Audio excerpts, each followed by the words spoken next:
Hi hello welcome back to my channel. So ఈరోజు నేను మీకు ఈజీగా కాకరకాయ ఫ్రై ఎలా చేయాలో చూపిస్తాను ఇప్పుడు. సో ముందుగా కాకరకాయని ఒక సాల్ట్ వాటర్లో నానబెట్టుకుంటే చేదు అనేది ఏది ఉండదన్నమాట. పిల్లలు కూడా బాగా ఇష్టంగా తింటారు. ఒకసారి ఇది ట్రై చేసి చూడండి. కాకరకాయలు అన్నీ కట్ చేసిన తర్వాత ఉప్పు నీళ్ళలో నానబెట్టుకోండి. తర్వాత పాన్ తీసుకొని దాంట్లో ఆయిల్ చేసి ఒక కాసేపు ఫ్రై చేయండి మంచిగా. అవి బ్రౌన్ కలర్లో వచ్చేంత వరకు కొంచెం ఫ్రై చేయండి. చూస్తున్నారుగా బ్రౌన్ కలర్లో వచ్చేసాయి. టేస్ట్ చాలా బాగుంటుంది. ఒకసారి ట్రై చేయండి, త్వరగా అయిపోతుంది.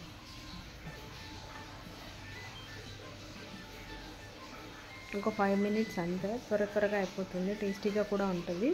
సో చూస్తున్నారుగా ఎంత మంచి బ్రౌన్ కలర్లో వచ్చింది. చేదు అనేది అస్సలు ఉండదు. సో తర్వాత మళ్ళీ అదే ప్యాన్లో కొంచెం ఆయిల్ వేసుకొని జీలకర్ర ఆవాలు వేసుకోవాలి.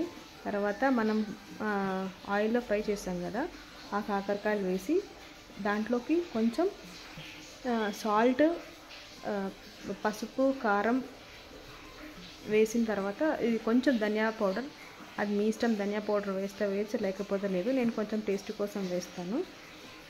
తర్వాత లాస్ట్లో కొంచెం కొబ్బరి పొడి వేసి అంతా బాగా మిక్స్ చేయండి. ఒక 2 minutes అట్లా మగ్గనించండి. నిజంగా టేస్ట్ చాలా బాగుంటుంది. ఒకసారి ట్రై చేసి చూడండి.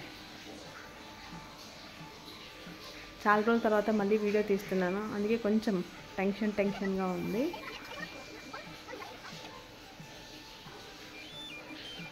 సో ఎప్పటి నుంచో రెగ్యులర్గా వీడియోస్ వస్తాయి.